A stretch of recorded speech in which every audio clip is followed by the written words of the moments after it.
series Evil Lynx. Original, Ep.2. The dark truth behind the cat goddess statue. Standing before the strange statue, Henry, Josh, and Lydia felt the atmosphere in the room grow denser, stifling, and cold. Moonlight streamed through the small window, illuminating the statue, making the cat's cold eyes seem to glow, following their every movement. Lydia shuddered, sensing an invisible force watching them. Josh, trembling, asked, "What is this? Why has no one in our village ever mentioned this statue?" Henry, the boldest of the group, approached the altar, his eyes locked on the bizarre statue. "It must be connected to the Catwoman the villagers talk about," he whispered, his voice filled with doubt. As he reached out to touch the statue, Lydia suddenly grabbed his hand, her voice shaky. "Don't, Henry. I have a feeling we shouldn't touch it." Just as Henry hesitated, Josh, who had been silently exploring the room, suddenly called out softly, his eyes fixed on an old, dusty book hidden in the corner. "Guys, come look at this." Josh's voice was filled with surprise and curiosity. Henry and Lydia turned to see the dim flashlight illuminating the tattered book, covered in thick dust, as if it had been untouched for decades. Josh carefully lifted the book, a cloud of dust swirling in the air. The cover was made of leather, now faded, with only faint traces of strange symbols remaining, similar to those they had seen on the floor. Lydia glanced at the book, her sense of unease growing. "Do you think it's connected to the statue?" she asked, worried. Josh shook his head, but his eyes never left the book. "I don't know, but I feel it's important." He flipped open the first page. The old, fragile pages were barely legible, but strange handwritten text in an ancient language they couldn't recognize filled the pages alongside mysterious symbols. Under the flickering flashlight, the characters seemed to writhe on the paper, moving eerily as if alive. Henry stared at the book, a strange discomfort welling up inside him. "Should we keep looking at this?" he asked, filled with uncertainty. Lydia immediately shook her head. "No, I don't think we should. We don't know what's inside that book." Despite feeling a growing sense of dread, Josh resolutely flipped a few more pages. Suddenly, the characters on the page began to glow with a faint but eerie light. The room seemed to grow darker, leaving only the book emitting a strange, dim glow. A blinding light enveloped the three children, pulling them into a dizzying whirlwind of time.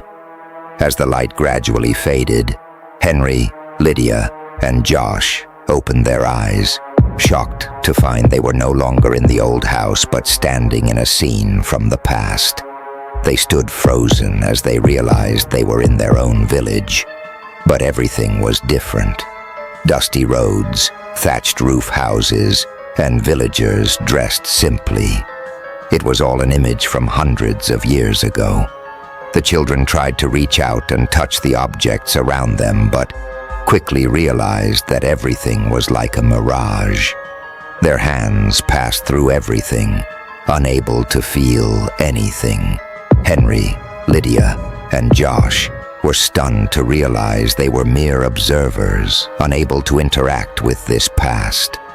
Everything before them was a faded memory of their village from centuries ago, when the curse began. All they could do was watch as the villagers went about their lives, unaware of the impending tragedy. They silently observed a beautiful woman with gentle eyes, walking slowly down the village road. She smiled at the villagers, but they responded with cold, suspicious glances. Henry muttered, "This must be that woman's past." The atmosphere suddenly darkened as the sky grew dim, and a drought swept over the village. Trees withered, rivers dried up, and crops failed. The villagers became increasingly desperate, gathering in the village square, arguing and panicking. "Our village is cursed," a loud voice rang out from the crowd. "We're haunted by a dark force." Henry, Lydia, and Josh exchanged worried glances.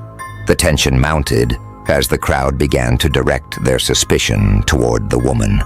They accused her of being the cause of the calamity after discovering that she worshipped the statue of a cat deity in her home.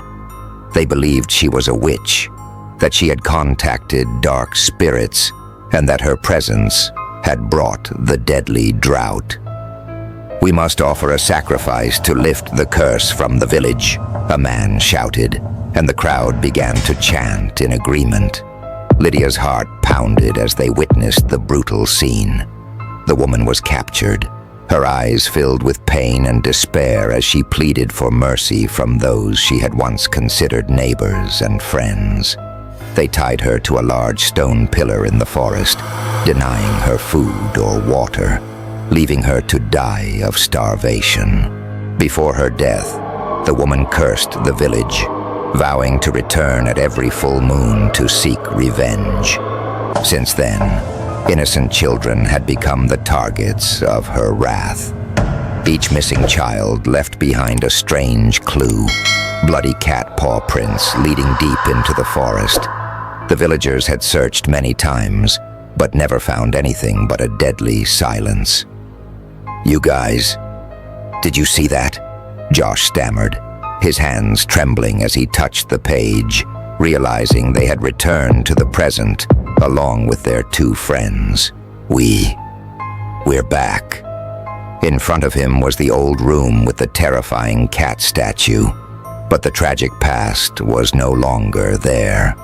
Henry and Lydia stood beside him, both panting, their eyes wide with horror.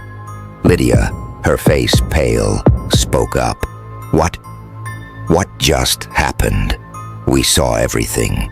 The cat woman. She wasn't a monster from the start." Henry nodded, his eyes filled with newfound fear and understanding. "She was betrayed by the villagers. They killed her out of superstition, out of their fear. We witnessed everything." Josh sat down on the floor, trying to regain his sense of reality.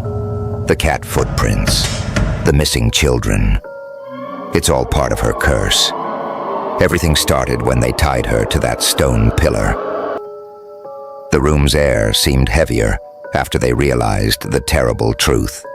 The curse had persisted through generations, and the unexplainable losses in the village were all the Catwoman's revenge. The three children felt a deep sense of regret and helplessness, as if they had just opened a door to a terrifying secret they shouldn't have uncovered. "Maybe we shouldn't be here," Lydia said weakly.